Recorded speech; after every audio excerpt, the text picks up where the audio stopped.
Pertama-tama, marilah kita panjatkan puji dan syukur kepada Tuhan Yang Maha Esa karena atas nikmat dan karunia-Nya kita masih dapat hadir di kelas yang kita cintai ini untuk melaksanakan aktivitas pembelajaran seperti biasanya. Yang saya hormati, Guru Pembimbing Mapel Biologi Ibu Novita Indra Melina. Yang saya hormati, Ketua Kelas, Sekretaris Bendahara beserta wakil-wakilnya, dan tak lupa yang saya sayangi rekan-rekan sekalian.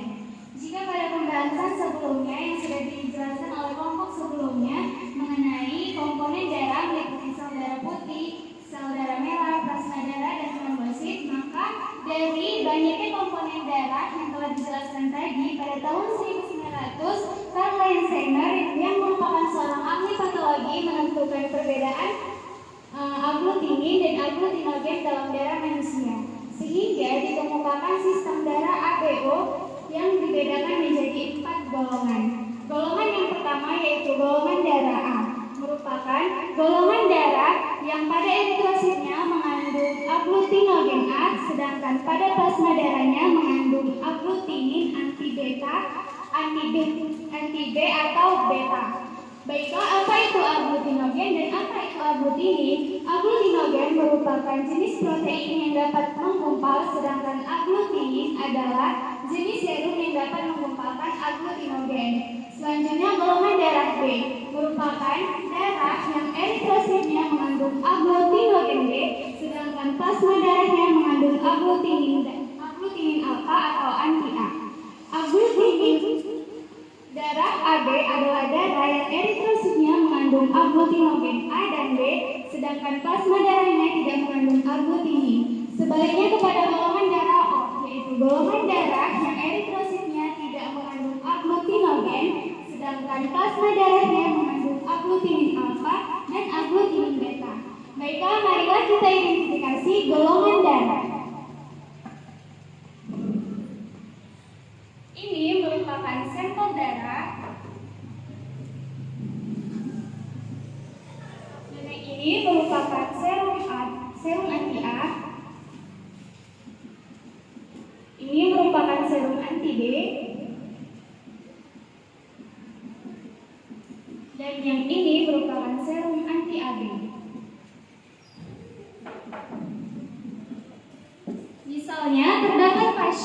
Misalnya pasien ini adalah dona, ketika ditetesin serum dengan anti-A, golongan darahnya akan menggumpal, dan ketika ditetesin serum anti-B, golongan darahnya akan larut secara homogen, sedangkan jika ditetesin dengan serum anti-AB, golongan darahnya dapat menggumpal. Golongan darah jenis ini dapat dikatakan sebagai golongan darah A, sehingga golongan darah dona dapat dikatakan sebagai golongan darah A. Kemudian, ketika sampel darah yang merupakan pasien ini ditetesi serum anti-A, darahnya akan larut secara homogen, ditetesi serum anti-B, darahnya akan menggumpal, dan ditetesi serum anti-AB, darahnya akan menggumpal juga. Dapat disimpulkan bahwa golongan darah pasien ini merupakan golongan darah B. Sedangkan jika terdapat salah satu pasien lagi yang merupakan pasien email, jika ditetesi serum anti-A, darahnya akan menggumpal. Jika ditetesi serum B, darahnya juga akan menggumpal.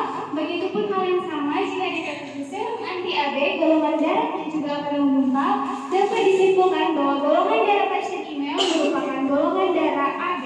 Kemudian terdapat satu pasien lagi merupakan pasien perisa yang ketika ditetesin serum anti-A, darahnya akan larut secara homogen, serum anti-B, darahnya akan larut secara homogen, begitupun dengan serum anti-AB, darahnya juga larut secara homogen.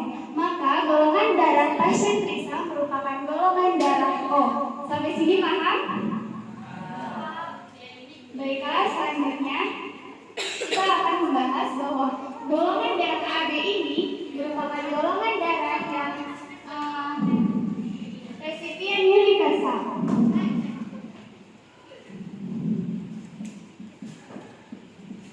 Sedangkan golongan darah O merupakan golongan darah yang donor universal.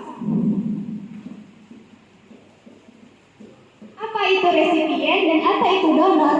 Resipien merupakan orang yang menerima darah sedangkan donor merupakan orang yang memberikan darah. Kenapa dia dikatakan universal? Karena golongan darah O dapat memberikan darahnya ke golongan darah A, ke golongan darah B, ke golongan darah AB.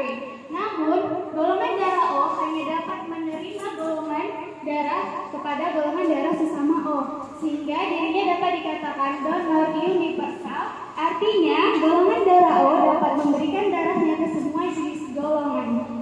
Selanjutnya, golongan darah AB dikatakan sebagai resipien universal. Artinya, resipien tadi artinya yaitu menerima. Artinya, golongan darah AB ini dapat menerima semua jenis golongan darah. Tetapi AB ini pelit. Dia tidak bisa memberikan darahnya ke golongan darah A, ke golongan darah B, ke golongan darah AB maupun ke golongan darah O. Dia hanya bisa menerima golongan darah kepada golongan darah AB juga, sama seperti golongan darah O. Baiklah, mari kita gambarkan skemanya.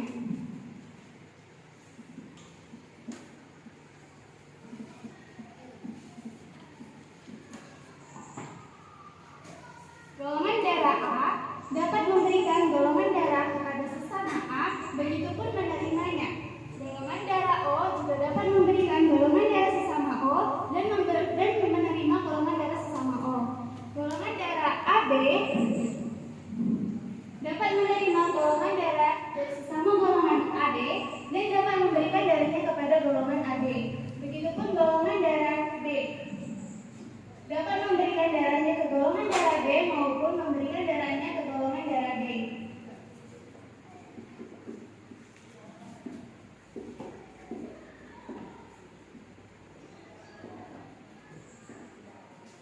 Nah, golongan darah A ini dapat golongan darah AB ini dapat menerima dari golongan darah A, golongan darah O maupun golongan darah B. Golongan darah O dapat memberikan darahnya ke golongan darah A maupun ke golongan darah B. Baiklah, agar lebih paham, contoh ketika donor kekurangan darah sebagai golongan darah O dan puput merupakan pendonor yang merupakan golongan darah B, maka donor yang merupakan golongan darah O sebagai pendonor universal dapat memberikan darahnya kepada puput yang merupakan golongan darah A. Tetapi puput tidak bisa memberikan darahnya ke donor ketika donor sedang membutuhkan darah, karena donor hanya bisa mendapatkan darah dari sesama golongan darah O, misalnya CP. Begitu. Jadi sudah paham? Jadi misalnya ketika puput mempunyai golongan darah A dan Siti mempunyai golongan darah B. Siti membutuhkan darah dan puput ini memberikan darahnya kepada Siti. Apakah transfusi darah tersebut dapat dilakukan? Bisa? Bisa? Bisa tidak? Bisa. Bisa. Bukan, jawabannya tidak. Karena yang universal itu hanya darah AB dan hanya darah O. Golongan darah A tidak dapat memberikan golongan darah B ataupun sebaliknya. Karena golongan darah puput akan terjadi gumpalan ketika melakukan transfusi darah ke golongan darah Siti. Baik, sampai situ paham? Selain golongan darah sistem ABO yang dikemukakan oleh Carlisle Steiner, ada juga golongan darah sistem Rhesus atau disimbolkan dengan RH. Sistem Rhesus ini dibedakan menjadi dua, yaitu Rhesus positif dan Rhesus negatif. Rhesus positif adalah golongan darah yang antigennya memiliki Rhesus, sedangkan Rhesus negatif merupakan golongan darah yang antigennya tidak mengandung Rhesus. Contohnya ketika pasien golongan darah RH positif melakukan transfusi darah ke pasien golongan RH negatif, pada transfusi darah yang pertama tidak akan terjadi masalah.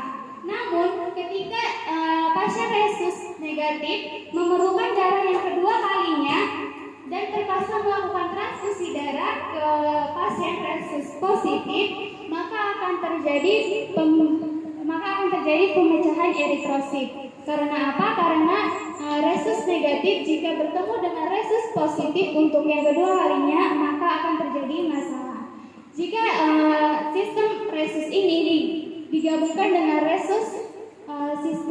dengan sistem golongan darah ABO, maka terdapat beberapa macam golongan darah, yaitu golongan darah A positif, golongan darah A negatif, golongan darah B positif, golongan darah B negatif, golongan darah O positif, golongan darah O negatif, dan golongan darah AB positif maupun golongan darah AB negatif.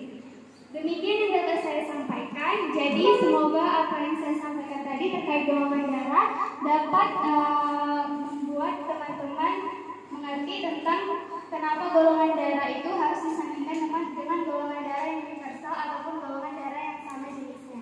Sekian, terima kasih. Assalamualaikum.